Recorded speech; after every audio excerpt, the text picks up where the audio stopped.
And we are back with the fifth segment of the GSMC Basketball Podcast presented by the GSMC Sports Network. And in this fifth segment, we are going to be talking about, we're going to be predicting the results of a lot of these games later on tonight, who I think is going to win, and, just my expectations for the night. And we'll see if I can actually get a perfect predictions for the first time in forever. I usually end up getting two wrong anyway. So today there are 1, 2, 3, 4, 5, 6, 7, 8, 9 games that are going to be played, and most of them start at 7 o'clock, 7:30. So we'll go ahead and we'll start with the first one, which I think is going to be a relatively easy one. The Knicks matching up against the Pistons. I'm not going to talk much about that aside from the fact that the Pistons are one of the worst teams in the NBA, and I think the Knicks are going to easily beat them. No ifs, ands, or buts about that. Now, the Knicks, they aren't double-digit favorites. That's mainly because the Pistons are playing at home. Aside from that, I sort of expect the Knicks to beat them in the end of the day. Next matchup we have is the Bulls going up against the Brooklyn Nets. A little bit of an even matchup. Again, a little bit only because of the record difference isn't really all that much. But I think the Bulls are just a much better team overall than the Brooklyn Nets. Excuse me. Hiccups. Excuse me. Even though the Nets play at home, I don't really have much confidence in the Nets being able to pull this one out.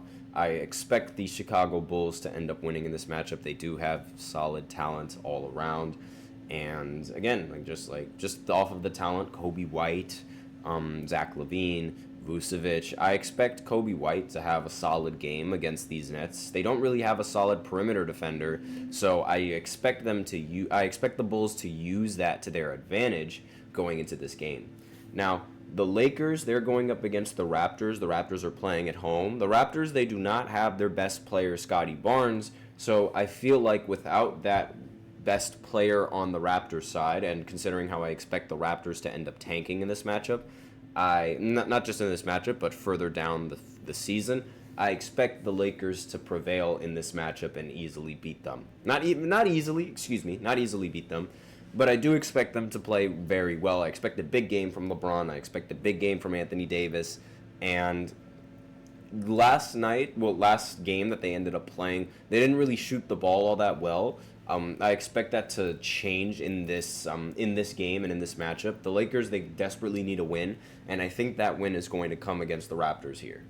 Now, the Celtics, they're going to match up against the Hornets. Now, the Celtics, they ended up losing to the Pacers in overtime because Jaylen Brown missed a three-pointer, which isn't really the worst way to lose, honestly, for the Celtics. The way I see it is just that Jaylen Brown missed an incredibly clutch shot. Nothing you can really do about it.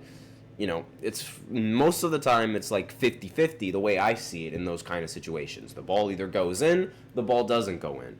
And I don't really think about three-point shooting percentage whenever it comes down to the final minutes. It's just whether it goes in or whether it doesn't. And that time, it didn't end up going in. They did not end up forcing a double overtime. But aside from that, I think that the Hornets, they don't have enough firepower to compete against the Boston Celtics. Next, the Orlando Magic, they're going to be playing against the Cleveland Cavaliers. This is going to be a first-round rematch between these two teams. They played each other in the first round.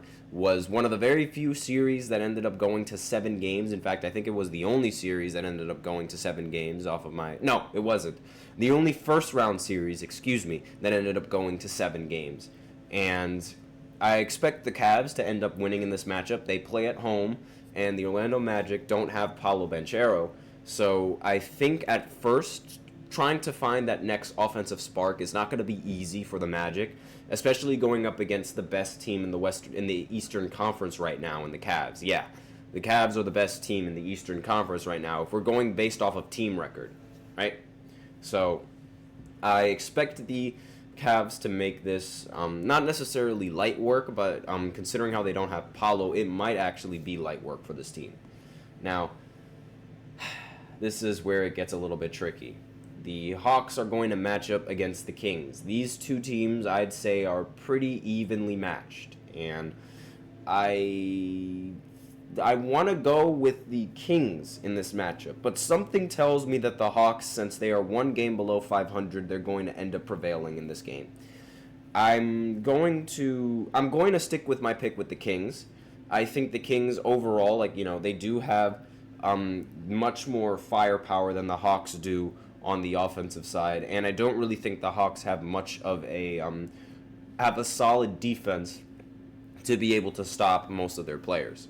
Yes, they do have Trae Young. The Hawks, they do have Trae Young. I expect Trae Young to be very solid in this matchup, but I don't think he's going to have much of an answer for De'Aaron Fox. And I don't think there's going to be many people that'll have an answer for DeMar in this matchup. It's really just down to whether or not DeMar can hit his shots. So I'm going to go with the Kings in this pick.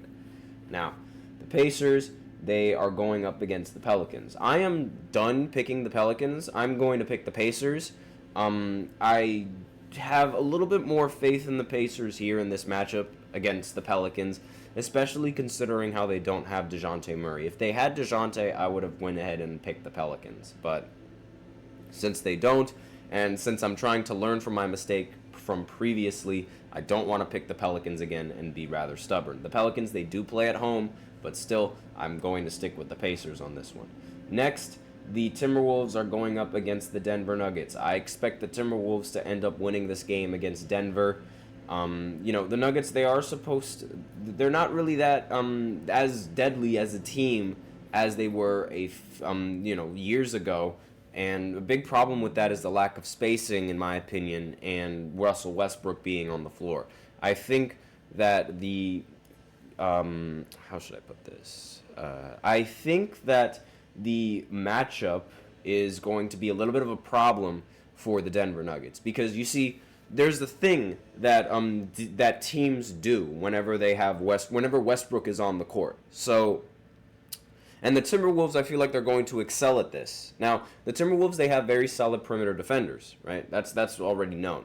But when Russell Westbrook is on the court and when Jokic is most likely not going to be on the court, I think what the Timberwolves are going to end up doing is they're going to end up putting Rudy Gobert in charge of guarding Russell Westbrook. They've done this before, and they've used this defensive strategy to try and slow Russell Westbrook down. Several other teams have done this as well. And it's been proven to be rather effective, because Russell Westbrook would in turn take a couple more three-pointers and a couple long-distance shots that aren't really efficient for him to take. And I feel like the Timberwolves, they're going to use this to their advantage, and they're going to end up prevailing in this matchup against the Denver Nuggets. Now, when Jokic is on the floor, I feel like that's going to be a little bit iffy. On depending on whether or not Rudy Gobert is going to guard Jokic or not. But I will say that if Russell Westbrook is also sharing the court with Jokic, double teaming on Nikola Jokic is going to be much more apparent and rather effective, considering how Rudy Gobert is already going to be one of the defenders that's going to be guarding Nikola Jokic. So that's my thought process. That's why I expect the Timberwolves to come out with this one. And then finally, the Thunder matching up against the Portland Trailblazers. The Thunder are going to beat them. No real questions about that. I think the Thunder, they're going to continue being one of the only teams to not lose in the regular season so far. And there's not really, I don't think they have much of a matchup choice against the Trailblazers. Elliot Jameson. I'm the only one here, and you are absolutely right. I do need a haircut, and I mean, I like my hair. I like having a lot of hair. I have to savor it now, because when I get older, then chances are that my hair is probably going to start receding, and really, really don't need to. Yeah, all right, we're done talking to you now. So that's all that I have to say in this podcast, and that's all that I got to say for the show. So thank you so much for tuning into the GSMC Basketball Podcast, presented by the GSMC Sports Network. Your support means a lot to us, so remember to subscribe to the show, leave a positive review. It really does make a difference. No, I'm not going to shave my eyebrows. That's absolutely ridiculous. But again, as I said before, remember to follow us on Facebook, Twitter, TikTok, and Instagram for more content and updates. And as usual, We love to hear what you guys have to say during the show, whether you guys have a hot take, whether you guys have a burning question, something you've been dying to share, like Elliot Jameson in the chat. He loves you-know-what. I'm not going to say that, but yeah. That's all that I really have to say. Again, you can use Super Chat, or you can use the link displayed below the ticker on every show segment, gsmcpodcast.net, and you can send in your comments and or donations that way. Really helps the show, makes it much more interactive between myself and you guys. That's all that I really have to say in this segment. Again, with these politics, I really don't understand. Thank you so much for tuning in. I am your host, Nelson, and as always, take care.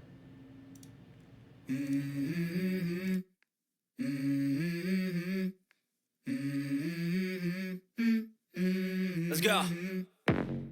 I wake up to a little bit of drool on my pillow, feel like it's gonna be a bad day. Yeah, I'm tired of shit, and the coffee ain't hit yet, damn, ain't that great.